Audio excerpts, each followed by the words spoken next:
Hello बच्चों, चलिए प्रश्न को पढ़ते हैं। इसमें लिखा है किसी क्षण की लंबाई के लंबवत द्रव्यमान केंद्र से गुजरने वाली अक्ष के परितः जड़त्वाघूर्ण 2 ग्राम प्रति सेंटीमीटर दो बच्चों 2 ग्राम सेंटीमीटर वर्ग है। तो इस क्षण की लंबाई के लंबवत क्षण के सिरे से गुजरने वाली अक्ष के परितः जड़त्व आघूर्ण कितना होगा। तो चलिए बच्चों इस प्रश्न की मूल अवधारणा देख लेते हैं।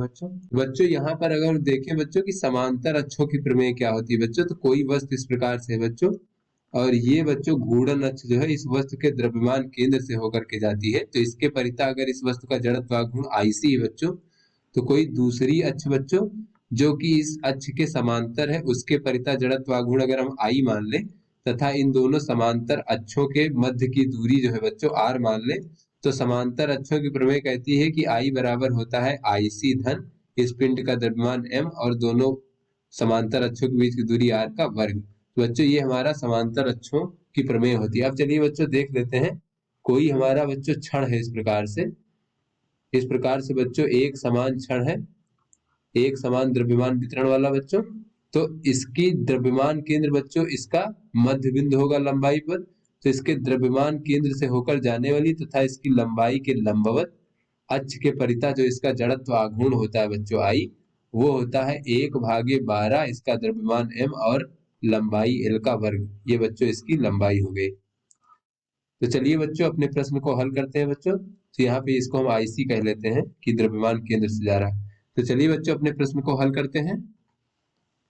तो यहाँ पे बच्चों हमें कहा जा रहा है कि एक क्षण है हमारा इस प्रकार से बच्चों हम एक क्षण मान लेते हैं। तो कहा जा रहा है बच्चों कि क्षण की लंबाई के लंबवत तथा द्रव्यमान केंद्र से गुजरने वाली अक्ष के परितः जड़त्वाघूर्ण 2 ग्राम सेंटीमीटर वर्ग है। तो बच्चों लंबाई के लंबवत तथा द्रव्यमान केंद्र ये हो गया बच्चों हमारा।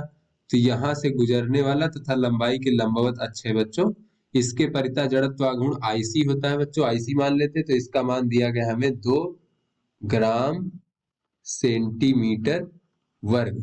तो बच्चों क्षण के सिरे के लंबाई के लंबवत तथा क्षण के सिरे से होकर जाने वाली अक्ष के परितः जड़त्वाघूर्ण का मान हमें ज्ञात करना है बच्चों। तो ये अक्ष बच्चों इस प्रकार से हो जाएगी, ये लंबाई के लंबवत भी है और क्षण के सिरे से होकर जा रही है।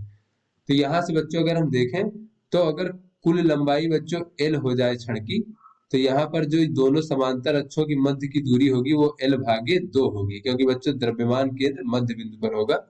तो इस प्रकार से बच्चों यहाँ पे समांतर अक्षों के प्रमेय से कह सकते हैं आई बराबर आईसी धन एम एल का वर्ग भागे 4, क्योंकि बच्चों दूरी L/2 होगा तो उसका वर्ग L का वर्ग भागे 4 हो जाएगा। तो यहाँ से बच्चों आई बराबर हो जाएगा, आईसी का मान रख दे तो हो जाएगा 2 ग्राम सेंटीमीटर वर्ग बच्चों। और उससे पहले ये देख लेते हैं बच्चों कि ये आईसी होता कितना है। तो जैसा कि बच्चों हमने यहाँ पर देखा आईसी बराबर होता है 1/12 ml का वर्ग।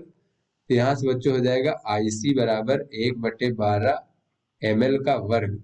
तो यहाँ से बच्चों देखें तो इसका मान दिया गया है 2 ग्राम सेंटीमीटर वर्ग।